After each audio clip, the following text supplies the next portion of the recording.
And a lot of times your initial advisory work will come from a person you used to work with, right? Someone on the team, they jump out there and they start their own company. So what do you do when you start your own company? You start looking for people you used to work with, right? And they say, hey, man, I'm going to work on a new social media company. You're like, that sounds like you're going to go out of business soon. I am not quitting my job to come work on a social media company. Like where I am, I can't take this risk with you.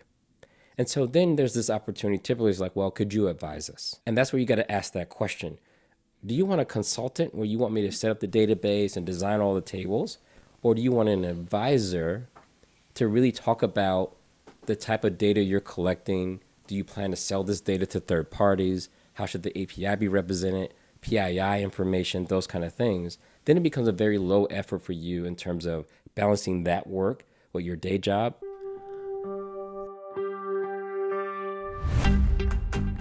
Welcome to the Software Misadventures podcast. We are your hosts, Ronak and Guan.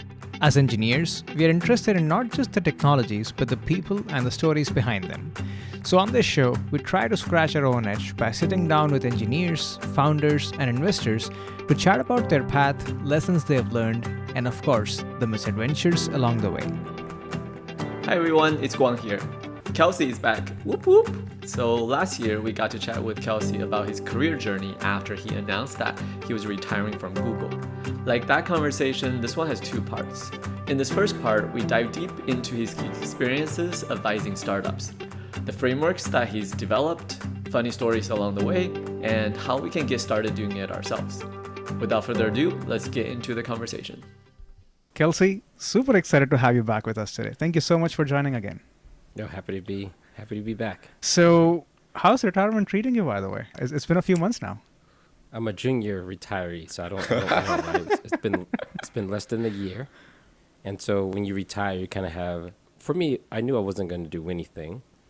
And so when I left corporate America, AKA Google, I knew what I didn't want to do. I didn't want to do corporate emails. I don't want to do quarterly planning. I don't want to do those things. And so what's left from my career is the speaking engagements, right? So I think I've probably done at least 15 speaking engagements since leaving Google. Sheesh. So that continues. Startup advisory. I know that's something we're going to get into on this particular podcast, but also just my wife retired at the same time. Mm-hmm. And so we're done with the alarm clocks. Don't need them anymore. I try not to have any meetings scheduled before 10 a.m. That way I can just wake up naturally, a lot more walks, and it's just resetting. So spend more time talking to family members on the phone. There's no need to rush because, you have a lot more time to do those things. We're getting together like how we want to travel. But it's really just like reclaiming your time back and then just trying to explore who you are minus the work profile. And so I'm still trying to figure it out. Haven't mastered it, but I do have a lot more time on my hands, which is great. This might be a bit inappropriate, but how's your relationship with your wife has changed now that you guys have a lot more time? I've been married 18 years, and my wife had her own career. She worked at the district level for our school district. She's an executive director there. She built her own career. She's seen a lot. She has a fantastic network of educators, people inside and outside the community, and she also sits on some nonprofit boards. So she works on big systemic issues. So she has her own North Stars, and I have my own North Stars. And I think as long as you have that, we know how to be separate. We have our own busy schedules, so we appreciate that time together. So around the house, I like to clean. I like to do the dishes. I like to fold the clothes. I like to sweep and vacuum. So some of those activities, there's really no tension around. I prefer to do them. I like the towels folded a certain way. And I think for us, we all have our strengths. And look, you've been married that long. You know how to play off of each other, right? You know how to pick up the slack in one area versus another. I do travel from time to time. She travels from time to time. And so I think as long as you allow each other to be independent, have your own friend groups, your own networks, I think that you need time apart. Some people have no time apart, right? You just got to look across the room and that person is still there. Like, please go somewhere. Or you may just want to go to Walmart and this person will like, hey, can I come with you? It's like, no, I just want to go to Walmart by myself. Luckily for us, we don't really have that. It's more of, we've really done a good job over the last 20 years establishing our own identities, our own career paths. So when we do have time to watch Netflix together, that's a bonus, right? So you appreciate that time. So I think that's for us is, and again, she's not doing zero either, right? She has boards she's on, the social causes that she works on. I think it's one of these things where you got to have a plan for your life. And I think the challenging thing, most people have delayed even thinking about what life is outside of work. And so when work goes away, they're just like, what do I do now? Yeah. So luckily for us, we were well prepared going into this.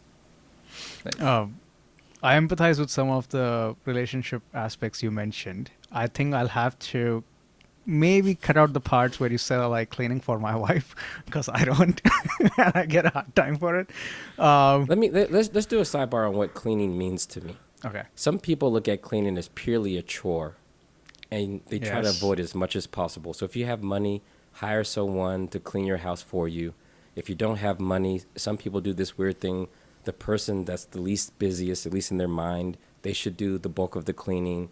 You have just different views on it. My views about cleaning is that it is a privilege to have the things you have. It's a privilege to have dishes. It's a privilege to have a place to live. It's a privilege to have a car. And so when you wake up and you clean with patience, you get to appreciate the things you have. The refrigerator door isn't broken. So when you wipe it down, it just gets to be clean. It's just like when you take a shower, you brush your teeth. Some people don't have all their teeth, right? And so when you brush your teeth, it's kind of like a moment of appreciation. I'm taking care of the things I own. And so the other thing about cleaning, when I have the time to clean, that means everything else is in order. I don't have any emergencies. I don't have somewhere else I need to be. Some people would argue there's a better use of your time. But to me, it's like, look, you spend all your time acquiring all of this stuff. Where do you find time to appreciate it? And so for me, cleaning is also that. And it's a thing, again, maybe it's my psychology of it all, but having the time to just be calm, clean. And look, if you've ever walked into a clean house, whether it's yours or someone else's, you notice it. As soon as you walk into a clean space, it feels refreshing. Like when you go out of town and you get a nice hotel, the first thing you notice when you walk in is how clean it is. Mm-hmm. If you ever got a hotel room that wasn't clean, you immediately like, I can't stay here. Yep. Right? Everything is off, right? I expect it to be clean. Yep. So I take the same attitude to my home, and I don't mind doing the cleaning. So that is my philosophy around cleaning, and it's the same philosophy I had when I was writing code. I want the variable names to be a certain way. I want the code to line up in a certain way. I want the comments to fit the style guide. And so it's just one of these things that if you carry this attitude to all the tasks that you do, then that philosophy carries too. So that's what I mean by clean. It's not just I like doing dishes because no one else likes it. It's like, no, I like the fact that I have these things and I can show appreciation. Wow, that's so insightful because for the longest time, so I'm like super messy around the house, but I would like to think that my code organization, is quite a bit better. And then for the longest time, people are just very surprised. It's like, I look around, your shit is everywhere. And now I'm realizing, I think I took those for granted and didn't really find it in me to actually appreciate. Yeah, that's really well said. Thanks. Yeah. So last time you were chatting, you mentioned you were rebuilding your fireplace, I think, or at least you had already built your fireplace. So that was a new thing that you were learning. Is there something that you're learning these days? Yeah, I mean, I kind of appreciate the skills that you are necessary for the physical world. Like, when you're in the software world, right, software adventures, right, you think about software being a tool that can solve any problem we can imagine. And it's largely true because a lot of these things in the digital realm, it's like we just have this make-believe world with the ones and zeros rule supreme. Yeah. In the real world, not so much, right? There are physical things like the way the water runs through your house, right? Maybe software can decide when hot water mixes with the cold, but there are still physical pipes. There's drywalls, there's insulation, there's electricity, there's wires, there's standards around that stuff. So I continue to kind of increase my knowledge around those things. Like, hey, how does things work? The winter just came, right? So, a couple months ago, we pretty much had below freezing temperatures, and one of my pipes frozen. This is a brand new house. I'm like, oh no, how can there be any issues in a brand new home? Yeah. And it turns out the pipe was frozen. But before, I was willing to believe that because there's nothing you can do with that, right? Maybe you can go try to warm it up, but depending on where the pipe is, you just have to wait. So number one, you realize how valuable hot water is when you don't have it for 2 days. Number two, the first thing I did as like this kind of engineer mind was what? I went to YouTube and said, hey, how do I troubleshoot my water heater? I went outside. I have all my electrical testing tools. I'm testing circuit boards, checking filters, looking at water levels. I even did the whole back pressure thing where you hook up the cold water line to the hot water line and you try to flush the system to make sure there's no airlocks. And then you go down this rabbit hole of like all the physics to how water actually works, right? So I went through this whole thing and I realized like none of that's the problem. And I just waited 2 days. The temperature rose to 35 degrees, stayed that way for 10 hours. And then I just kept testing the water and the hot water came on. And I was super excited, like, hey, put your hand right there. It's like, what? Like, you see the temperature? That's hot water. And so it's one of those things where these simple systems is what we all kind of rely on and take for granted every day. And so just learning, look, I feel great. Now I understand how that thing works, where the filters are, how it all flows together. Now I understand how to winterize my home to make sure that I'm not suffering from frozen pipes in the future. So paying attention to the details. I live in Toronto, and I've heard about sometimes having frozen pipes in the winter. Hasn't happened to us yet, but I've heard that one should be careful about this. If that happens, I might send you an email asking for help. Yeah, I'm going to say, get a blanket and wait. Good advice. Good advice.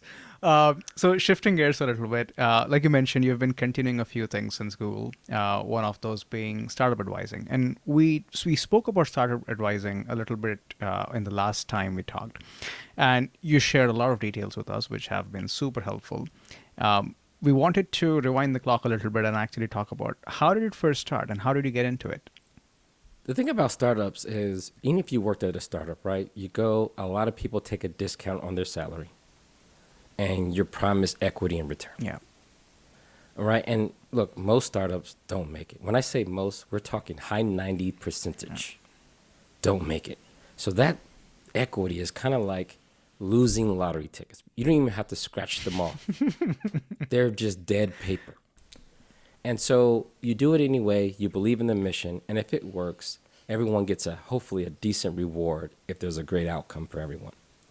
And so when you're an advisor, you don't work there, right? So, you have passive advising. Some people will go get an advisor. Let's say, you're building a system to improve 911 response times. And so if you're a startup doing that, you would probably want to go get a chief of police to be on your advisory board, right? And they will give you some feedback about how you would sell to police departments and so forth.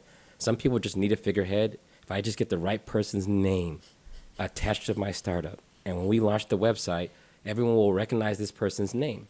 Even though we don't have a product, even though we don't have any customers, if we get the right name there, we'll get some buzz and people will join a waiting list for a product that doesn't exist. And then there's another form of advisory, and that's the kind of advisory that I like to partake in. And maybe there's other forms as well. I really like to be active. And so when I think about all the roles that I had towards the end of my career, where you can make an impact by reviewing the product, the go-to-market strategy, user empathy, the whole design, the whole feel. And so for those startups, for example, there's one startup I'm working with called Q Labs. They're behind the Qlang configuration management or configuration language tool. Very smart team. Right, you have ex-Google engineer Marcel, used to work on the Go team for a long time. He started the project based on all of his experience working on Borg and all the configuration challenges at Google. You have a guy named Paulie there. He's kind of runs a lot of the business operation side. So, and then you have a guy named Dominique there. So those three combined equal the stewards behind the Qlang community. And the hardest thing of any open source, got all the GitHub stars. Yeah. You have the big companies using your stuff. Right? This is good. And so at that point, you've managed to figure out how to give away software for free. Yeah. Right? And surprisingly, that's also hard. Like even giving away software for free is hard. Yes, it is. And so we spend a lot of effort doing that. And then once a company gets to that curve, what does someone like me add value? You say, hey, listen, you have to learn how to sell software. what will people be willing to pay for? Even if you're just 100% engineer, you have no sales team, you have no marketing team, you have to learn how to sell that software.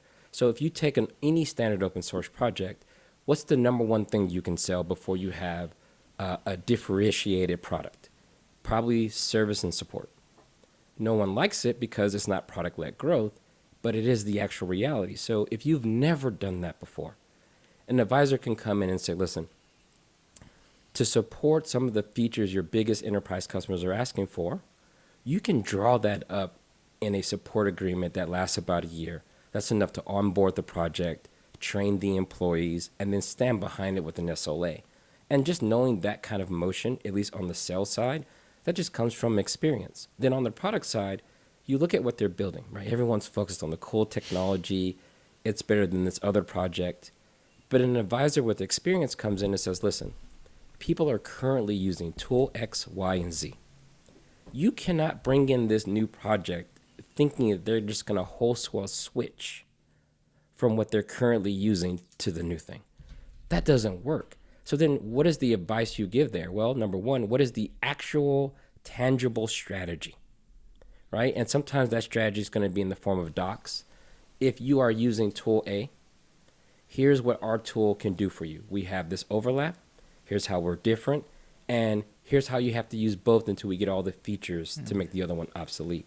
And then the decision making as a team, do we go in this market area or do we back out and reverse course based on feedback? And so I'm really active. Sometimes I wear the product manager hat. Sometimes I wear the sales rep hat.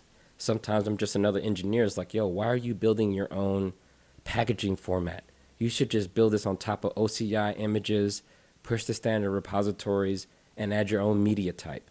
And it's just wherever you can be helpful. So that's my approach to startup advisory. And the other thing I learned is I will never work for free. Meaning I will never do startup advisory for purely equity, right? We already talked about how high 90% of it will turn out to be nothing. And so I don't want to be someone's figurehead to be on their website and promise for equity. So I always charge a monthly retainer fee. And the reason why that's important, I think about it as dividends, right? Because the impact you will have as an advisor, if you're any good, will probably be had in the first 3 to 6 months of your advisory, right? Hey, I think we should take this approach. And look, any startup with good velocity, they're going to take that advice and turn it into something, right? A new product change, a new website thing. Maybe there's going to be a webinar announcing the new feature set. And the benefit will sometimes be rapid and immediate. And then at that point, maybe you can do it 1 or 2 more times within that year. But at that moment, your vested equity is rolled into that impact. And at that moment, hopefully you're going to get something in return. So those dividends kind of keep me honest, keeps them honest. And if that price is too high, it's my way of saying no by saying yes. Yes, I can be an advisor, but here are the terms. And some people say, well, we can't afford that. So, hey, no problem. And maybe there's just not enough value that I'm providing that makes that worth it. Interesting. On that note, one of my questions was, like, when do you say no to startups? Like, in addition to the money, like, how do you tell when there's a bad fit in terms of the advisor relationship? If there's a domain where I don't think I can add value, I like to just be very transparent. Like if you came and say, hey, Kelsey, our startup is about data and analytics. I can't add a ton of value there, right? I know some fundamentals just from working at Google Cloud for so long. I have great common go-to-market strategies that I can bring to the table. Maybe you have a team like your product team and you want to help them develop process. Or maybe the founder needs a little bit of support because it can be lonely when you're trying to run a company. You don't have anyone to bounce ideas off of. But that is not my domain of expertise. And so in those moments, I would say, listen, I don't know how I'm going to impact and shape this product.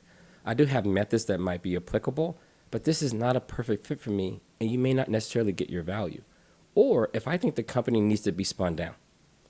And I've done this before where, I was presented with, probably 5x the type of equity I would ever ask for, plus the willingness to do the whole monthly stipend thing.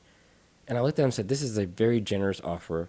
It benefits me in the short term, even if it doesn't pan out in the long term. But to be honest, all things considered, if I were in charge, I would be trying to spin this thing down.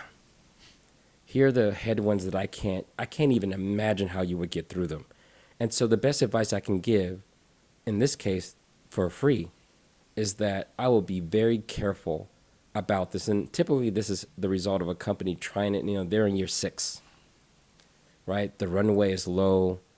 They don't really quite have the product market fit. They may not have the velocity, right? Because a lot of times when you look at these things, you talk to the team and you say, what's the chance that if you got great advice, whether it's from me or for a customer, that you can even act on it?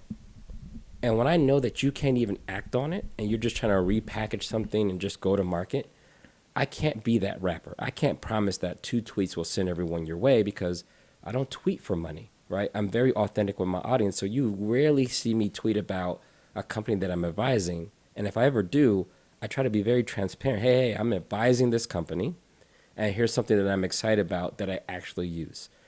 So that's the tricky thing. So, and I think that's just something you do to keep your reputation high. When you tell someone no around those boundaries, you tend to respect people who are willing to leave money on the table. And so I'm very fortunate that I'm able to do that. And also I just try to make sure that if I can't think of 1 or 2 customers at the top of my mind who would use this product, then I'm just not convinced, because I've seen too much over the years that if you show me the thing you're working on and we go through and iterate through the vision, and I can't think of one company that I authentically think that this could help, I'm very weary on taking a long-term advisory engagement in those terms. Interesting. And for someone that's new to advising, maybe like, do you recommend some kind of like trial period just to see, right, like how they actually work with the like the founding team and things like that? Yeah, so I think for founders, if you're a founder, bringing people on for advisory, I think the founder's job is to really understand what this person can do. Because really, one advisor is only one input, right? You don't even need to listen to them and assume that they're going to always be right. Sometimes just having that outsider's perspective just balances things out, right? Because if you're a founder, you're not probably ready to have 10 people on your team. Maybe you want to just keep the 3 and periodically bring in advisors who you think can help you with that stage and that chapter, right? So for example, we are now thinking about running our platform on our own. We are now thinking about, I might bring in someone to help advise us on what it means to think about DevOps, maybe talk us out of moving to Kubernetes on our own infrastructure. And I think that point in time could just be a very temporary one-off engagement. I think the other part is like, hey, we want a partner that's going to help live with the decisions we make. And that's very different, right? So it's like, hey, you said we should leave Heroku, put everything on Kubernetes, and start hiring 1 or 2 engineers. Okay, all right, we're going to do that. What should the job postings look like? Can you reach out to your network and recommend some people where that's going to have a high success rate to make that happen? Hey, we noticed that the bill is 4x what we were paying before. This doesn't look like a great decision right now. And an advisor that can be around for that long term, live with the mistakes, it's a really nice way, I think, to kind of rent an expert's time without necessarily being able to compensate them for their full time. Now, on the other side, let's just say, here's the thing. If you have no experience, you're 2 years into your career, you have to be very careful what advisory means. There's a difference between advisory and consulting, right? Some companies will say, hey, you got 2 years of experience. You know how to write front-end JavaScript better than our team does. We would like to bring you on as a advisor/consultant. Could you build the front-end website for us? Like that's just staff augmentation. At that point, you're kind of like a independent contractor building websites for startups. I'm not saying there's anything wrong with it, but that's very different than being able to leverage your expertise and give advice. So I've learned that kind of the hard way. Like, hey, I'm not here to build or write any code for your team. I'm here to make sure that when you decide to build and write any code, that we're pointing in the right direction and we're making the best decision possible. And I think that does require a bit of experience, like hands-on experience, lessons learned, because when you talk to founders and you're collaborating, they don't want to hear pie in the sky. They would like to say, hey, when I was at CoreOS, we launched this product, we put too much behind it, and it was really a feature. It was a feature part of a larger product. And we should have had a better strategy about revenue expectations, how it's set alongside the rest of the portfolio, how are we going to deprecate? I worked at companies where we had to deprecate a product. People don't realize that when you launch a product, there's no guarantee it's going to be around forever. And so how do you set expectations with the community that, hey, listen, there's going to come a time that we have to deprecate this thing.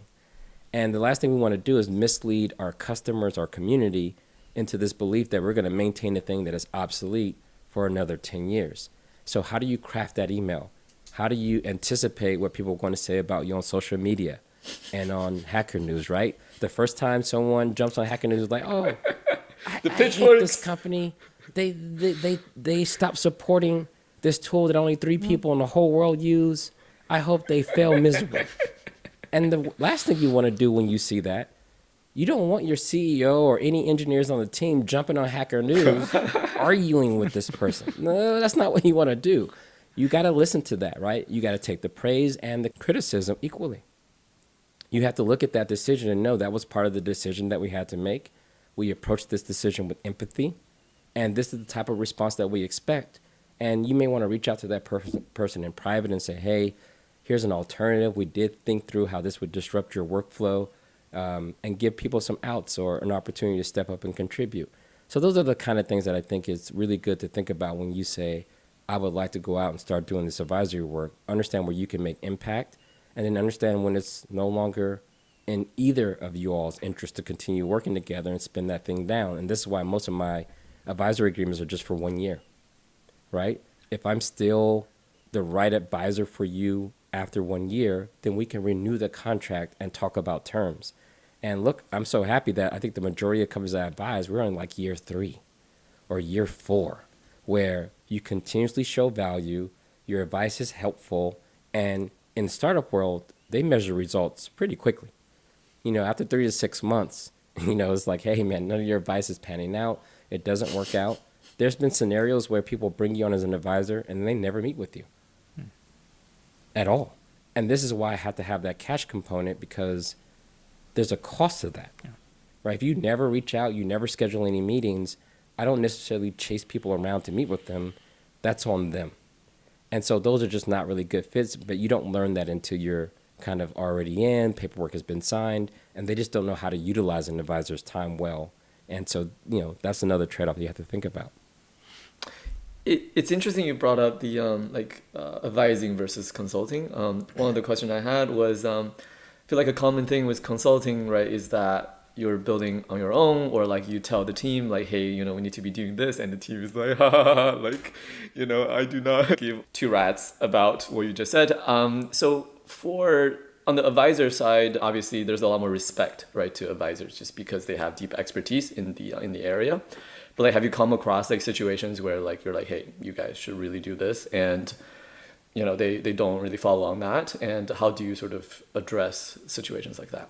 One thing I learned at Google, I was never a manager of any teams there. I was there almost 8 years. And to be really impactful across teams that you don't manage, that you have no authority over, you have to earn that respect and that influence. And so if you recommend that, hey, I think the Spanner team should add a Postgres interface, because that's going to allow adoption from a different part of the market that prefers open source Postgres protocol, but they like the benefits of what Spanner has underneath. So how do you approach that? Like, you can't just walk into the product meeting or update someone's OKR. It's not going to happen. What you have to do is say, hey, one thing I used to do is look at people's goals that they define for themselves. Not goals that you throw on their board, but the goals that they define for themselves. So let's take something like Spanner. Imagine a world, and this is just hypothetical, we would like to increase adoption. And so the thing you do is say, hey, well, what's the current adoption? Well, there are some people who really just know what Cloud Spanner is all about. They get the trade-offs that it's not going to have the full SQL dialect. There's going to be some latency things to get that global consistency, but they'll do it anyway. They'll rewrite their code. They'll use the proprietary drivers and libraries, and they just are willing to make that trade-off. And you say, okay, well, what's the penetration for that? Right? You look at the numbers, it looks good. So then you say, who would be an ideal customer base for a product like that? Well, there's lots of companies that agree with the architecture. That's why they're in the cloud. But they don't agree with the protocol. They just can't see themselves departing from their ORMs, their workflows, the ability to test locally, the ability to leave if it came to that. And so you say, well, here's the thing. If you had a Postgres interface, what does that unlock? And then you have to be paying attention to the market. CockroachDB has a Postgres interface, right? All of these new databases have come out with a Postgres compatible, interface. And then look, luckily for me, given that I have a social media audience, I can go and say, man, if Spanner added a Postgres interface, it would be the Gmail of databases. And then people show up. Real people say, that's exactly right. I love everything about Spanner except the protocol. And then that becomes evidence. And so then when the product team sees all of this playing out in real time, right? You've made a recommendation after listening. You've aligned with their existing goals, not creating new ones. You've shown public support. And they do it. And they ship. And then people start to use it. And now people are like, hey, what else you got? And so I take the same approach with the startups. You got to look at where they are and then really try to say, hey, I have to live with these decisions along with the team.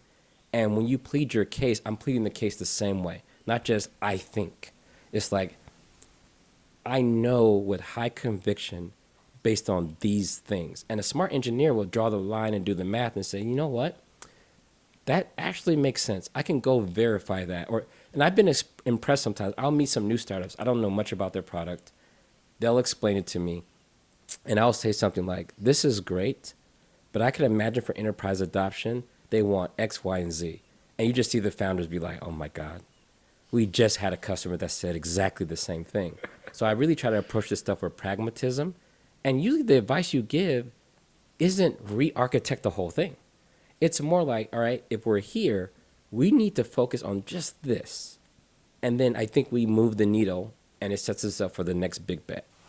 It's really well said. Now, when it comes to startup advising, like as you mentioned, you have a social media audience, and I know the exact timeline, but you're Kelsey. And when I say that, I'm sure our listeners know what that means.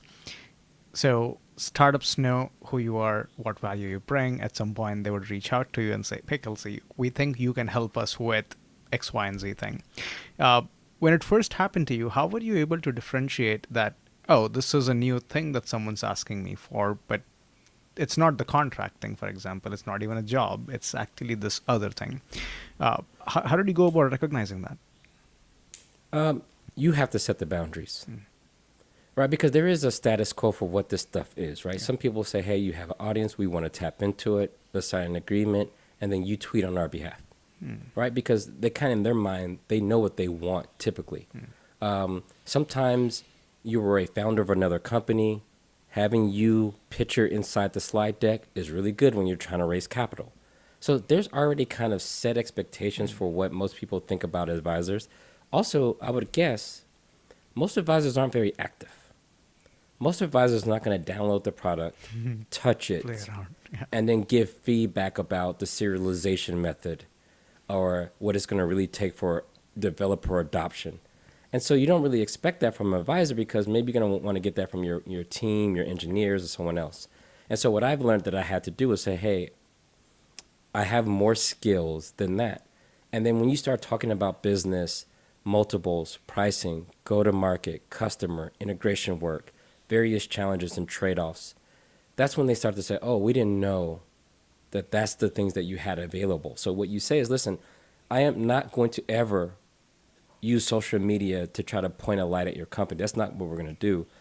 What we're going to do is the things that we work on together that are worthy of talking about, maybe at my discretion, I will use that particular lane. So you almost have to tell them, hey, after listening to you all, here's where I think I can help. I offer this perspective. And look, my agreements, you can cancel whenever you want. You can cancel next month. And so if it doesn't align, if you're not seeing any value, then you just turn it off. And I'm not worried about someone turning it off because I believe I can offer the value. So I think that is the main thing. So I think you have to define your boundaries. Hey, whoa, we're not going to do the standard advisory thing where I'm just kind of a name on some slide deck. Let's make sure we talk about where I can be impactful, and let's make that the core of the engagement that we do with each other. So whether people know that I advise your company or not, the impact should flow through to the thing that lands in the customer's hands. That's the type of engagement that I'm in search of. So look, if someone knows that I'm involved and it adds value, bonus. But if I can't impact the product, what am I doing? So for engineers, like you mentioned a few things that you provide value in, and it's not just engineering in this case. It's like go to market, like you said, thinking about customers, integrations, and a bunch of other things. We have a lot of engineers in our audience who might be listening to this and saying, well, I have worked in, I'm just going to pick a random topic, let's say databases. I've been working with databases for 2 decades. I understand and have deep expertise, but they don't necessarily, let's say, have an audience of sorts. They don't necessarily, there are not enough people in the startup community who necessarily know them. But they want to put themselves out there to start eventually at some point be able to advise companies or be able to do this as something from a financial standpoint or just as part of their career. What are the things engineers could think about to better place themselves in a position where they can eventually start doing this? I mean, what you are doing today is not an overnight thing. It takes a lot of time, experience, and expertise. But what can engineers think about in terms of doing that eventually they get there? Let's use the DBA example, Yeah. right? Say you're a database administrator. I mean, you even know how to write code. You can construct all the SQL queries, store procedures. You know the data model better than anyone in the company. You can help the BI, business intelligence teams with reporting. You can help the Java developers write the best queries that's going to map well to the garbage collector of the JVM. Like, this is just your core. And so if you think about being a very senior DBA, you're also an advisor, right? You look at the explain plan and say, hey, this is the worst query I've ever seen in my life. What are you doing with all these inner joins? The data you need is right here. And so you go into advisory mode and you say, listen, we can get way more performance if we add an index here and here, right? What are you doing with this data? How do you plan to use this data? Not just how you want to store it, but how you plan to use it. So you go into advisory mode. The business is like, listen, Oracle's about to come here and do an audit. We're going to go from owing Oracle $200,000 to $2 trillion. How do we prepare for this audit? And you, as an advisor, would say, listen, we have way too many provision dev databases. There is no reason every team needs their own database. We can store some of these tables co-located. We can do things with users and permissions. You become an advisor. But then there's a part where you can get proactive. You can analyze the business itself, just being a DBA. Hey, our storage is growing at 5%, but most of it is doing nothing. No one's reading it. And so you start to rethink like, hey, what are we doing this? Should we offload it to cold storage?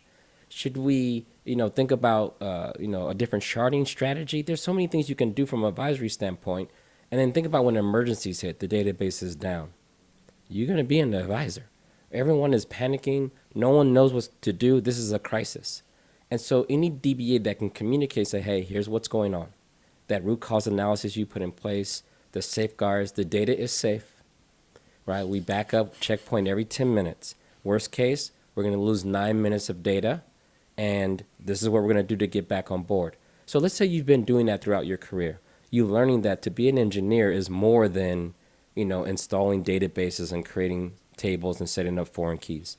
You know that to be a great DBA, you're managing the data for the entire business. The system of record is the heartblood of the whole thing.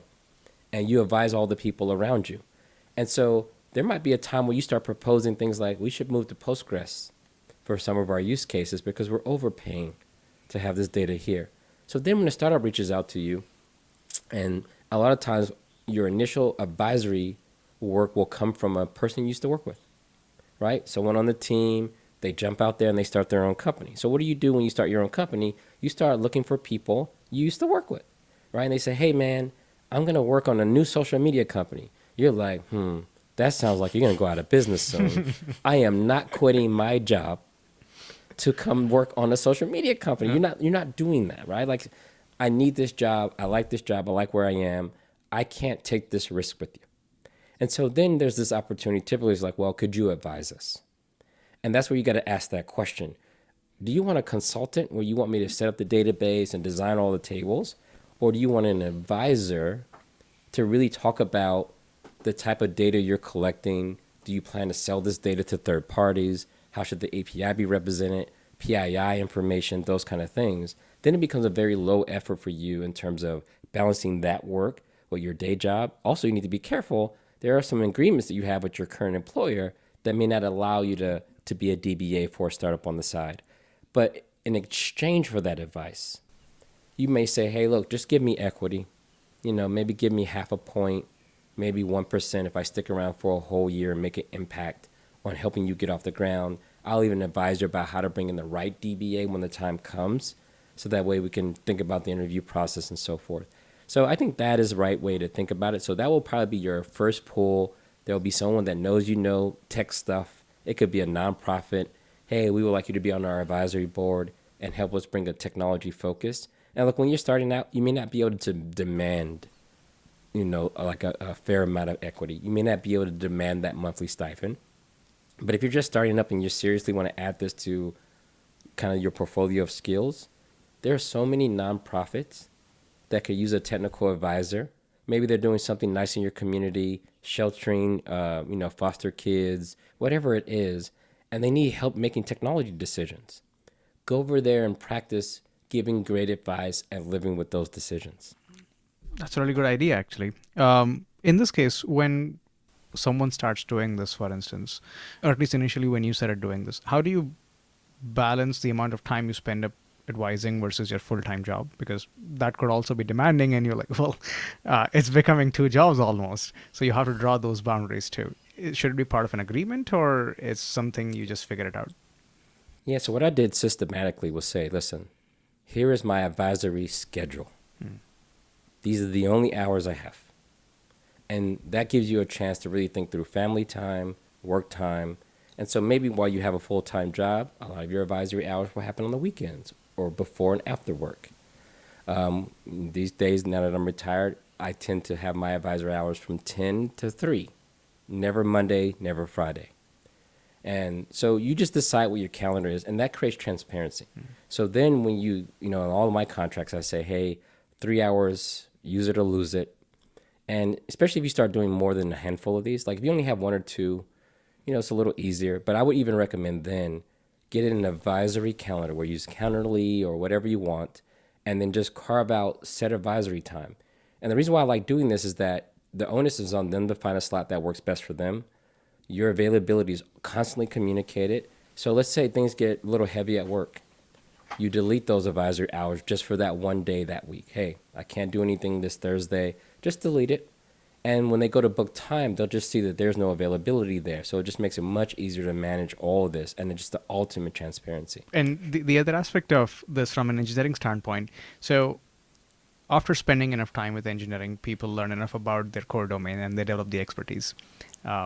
You mentioned the other aspects like go to market and thinking about what the customers would want. And the other aspect is like, well, if you're trying to sell a piece of software to an enterprise company, they are going to care about a whole lot of other things that probably the startup team is not even thinking about. What's a good way for engineers to learn the skill set where they start developing this perspective beyond engineering? Here's the thing. If you're an engineer, you have to at some point understand, like if you're like a real engineer, like a person who built bridges, real people get in their car and drive over the bridge. If you build a bad bridge, people be swimming. That's not what bridge is designed for. It's not a diving board. They're supposed to drive over the water. And so when you think about engineering, it is a people-led discipline. We're typically building these tools for actual people. So parts of me just have been doing it long enough know you're only doing this stuff for people. So when we say requirements, there's going to be a person using the system. And so you should almost start with that anyway. And part of like, hey, like someone assigns you a JIRA ticket and says, hey, we want to drop down on the website. and populate it with this information. You could just take that, go to your framework, add it, maybe the pixels get put in the right place and then ship it. But in my mind, I'm thinking of who's going to use this? Is it accessible? What are our accessibility requirements? Does it work with a voiceover tool for people that may be visually challenged? Like, there's so many things that goes into that decision. What countries will use it? Should we have localization enabled or not? Because then you start thinking about the people. If it's only US, then maybe you're fine with no localization, English only. But if it's something that's going to be seen by every country, some countries, they don't like dates organized that way. It confuses people. And so as an engineer, you're always thinking about those things. So how do you get practice? Just go do a 1-week rotation into support. Just go over there. Hey, I want to work on some tickets. And when you work a support role, they need an answer right now. And so as an engineer, when you get an issue, like, oh, we can code that up. It's like, bro, we're not waiting for a new release. You need to fix this now. So that means you may have to do some hacks. You may have to do some workarounds. We're going to have to fix it now. We don't get to wait. And I think that's going to create a lot of empathy about how people actually use your product. For example, let's be very clear. Suppose you ship a new weather API, right? Hey, we have this best API. You just call curl, you do a post, you get back some JSON. And you're like, this is the best. We're done. And the customer comes and says, well, the tool I use only understands XML. That's it. Everything we do is XML. And you'd be like, dude, why are you doing XML? Just use JSON, right? Just create some proxy and convert it to. You're like, dude, we're not doing that. I'm the customer. I don't have time for all of that. I need you to support me. So now you start thinking about integration. Who are our customers? Well, all of our customers, they use this one enterprise software package that only takes XML as input. So you'll have empathy. You'll start saying, okay, we should probably take the application type when the client comes in, and we can do JSON or XML, and we'll just serialize at the last mile. So then when you're advising startups, you say, hey, who uses your thing? And then they say these things. You say, hey, have you thought about what the onboarding process is going to look like for them? The customer shows up on day one. They log in. They get a token. Where do they put the token? This is interesting. Most of our clients are using Java.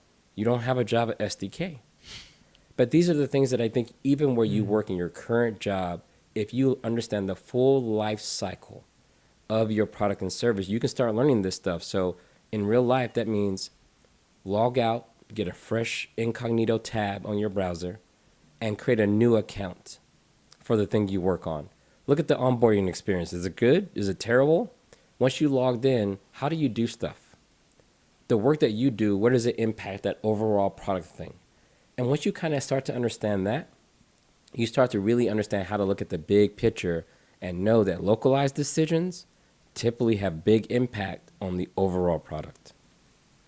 I would add two things there. Like one aspect, one thing which I've noticed is, I'm sure at most, or at least the big companies, big tech companies specifically, you see this in senior engineers directly, where they're not just thinking about what is your API going to look like, but they're also thinking about who's going to consume your API and how exactly.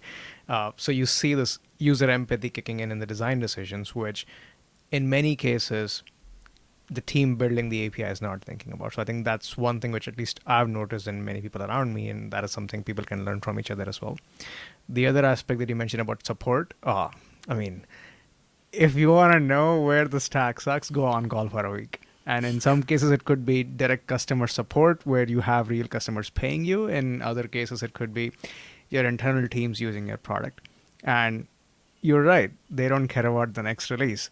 They want the fix right now. So really good way to put yourself in the shoes of the customers.